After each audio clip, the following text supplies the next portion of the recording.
Hi, everyone. Welcome to A View from the Floor here at the New York Stock Exchange. I am joined by a very busy man these days, the Einstein of Wall Street, Mr. Peter Tuchman. Great to have you. And the market is taking another turn as U.S. and China have announced a deal to temporarily hold those tariffs as negotiations continue. How unexpected was this, and how is this all going to affect market behavior? It was very expected. My feeling was that the rally we saw in the eyes of no deals that we had those 9 days in a row, which is the largest deal that we've had since, largest bullish rally that we've had on a continuous basis since 2004. It felt like it had to be coming, right? To explain why the market would rally 9 days in a row in the eyes of all this sort of disruption and lack of clarity and no deal, all that kind of bipolar behavior was that something had to have been on the negotiating table. And so I've been talking day after day for a while that he was going to kind of swoop in on a golden goose and just say, we're here, it's it, this is the deal. And that's what happened. So, and I want to keep the cup half full, so I'm not going to really harp on it. But what we need to know now are numbers. We need specifics, because just any deal is not a good deal, right? And just getting a deal, no matter what, is also not going to really move the needle in the way it needs to, right? Because there are a lot of things happening as far as the supply chain goes, right? I'm hoping that we didn't wait too long, because these things are just not happening. Just announcing them doesn't mean that they're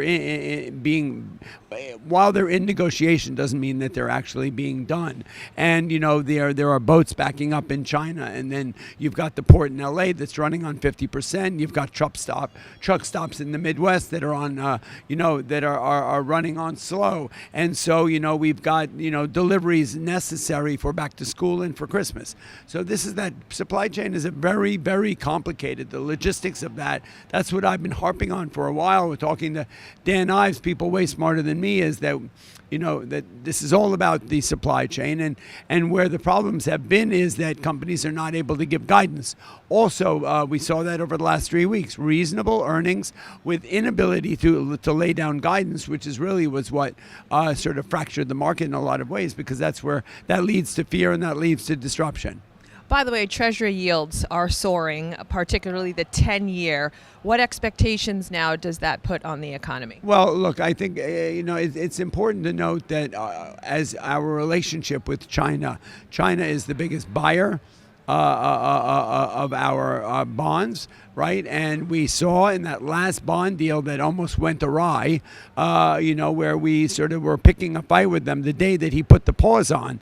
Right, yet he was putting a pause on everybody but China, and China, almost threatened to sort of not participate in the auction. And we saw, that the yields spiked, and that we saw potential for a sell-off in the market.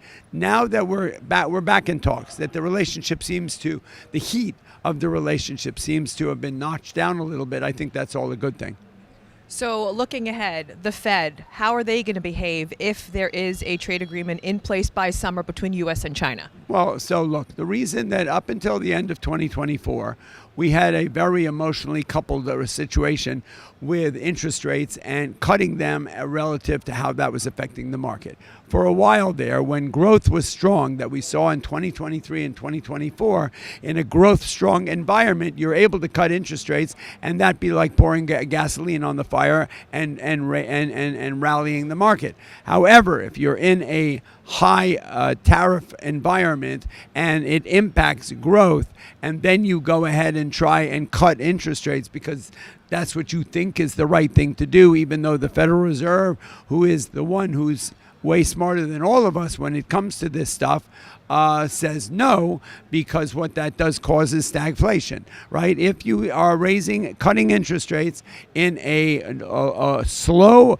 or non-growth environment, then you're going to end up with stagflation, which is something where the solution to it is never clear. Every time it has happened, it's not a good thing, and so that's what we're trying to prevent.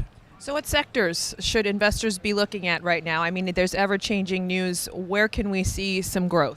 I am not a financial advisor, so I am not really allowed to address that question. But look, at this point, I think it's more interesting for people to buy the market in general, right? I've always been a firm believer, and this is the disclaimer. I'm not telling you what to do, but to start cherry picking what sectors are going to benefit and whatnot is kind of hard. Look, we know that Ford and General Motors were two of the biggest companies. Obviously, they are the American brand and they are the largest car companies. And we know that they have been struggling because they are those who will obviously suffer in a high tariff environment. And so, that may be problematic.